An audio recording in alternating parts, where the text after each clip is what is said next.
St. John's Country Day had a season to remember on the diamond, making it all the way to the state championship game. But the Spartans baseball team was without one of their top players all season long.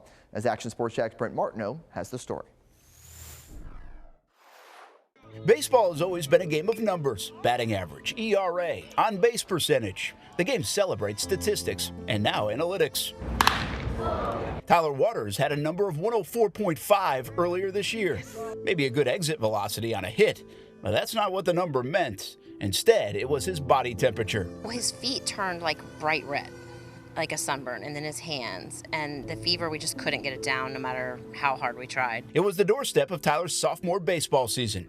It was this past February, and St. John's Country Day's baseball team was loaded with talent. I never thought it would be something that would take me out of baseball for almost 5 months. He's a great player. I mean, that's the other thing. Like, he's a guy who's probably going to help us quite a bit, this year.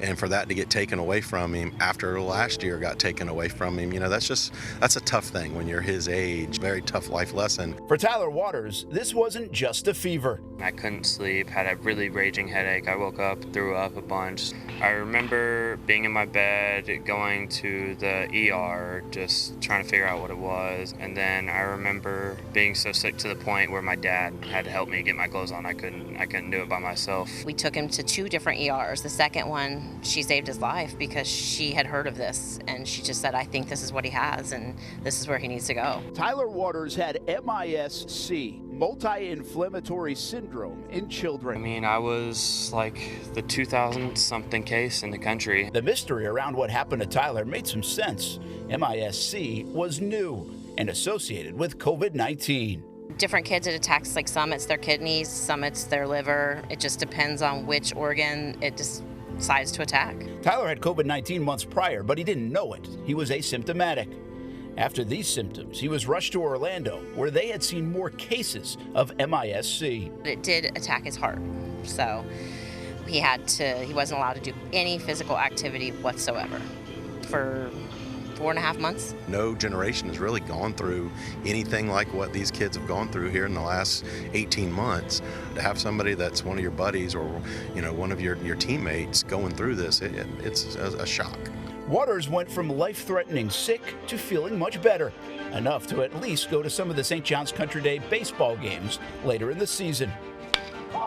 Yeah, I really have a deep appreciation for it because you don't realize how much you want something or love something until it's really gone. So just being without the game, that's basically my life, is baseball. You never know what you're really missing until it's gone. The Spartans would make it all the way to the state championship game. And this summer,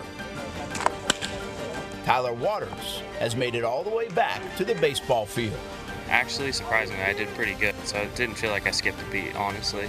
Just got out of shape from not being able to work out or do anything, but other than like baseball skills, I didn't lose anything. Comes out to the first tournament and he leads the team in hitting, and now he leads the team in RBIs after 2 events. So, is he rusty? Yes, but you can tell he's still got the talent. It's still there. For the Waters family, it's a blessing Tyler is still here and healthy, playing baseball again and putting up big numbers again.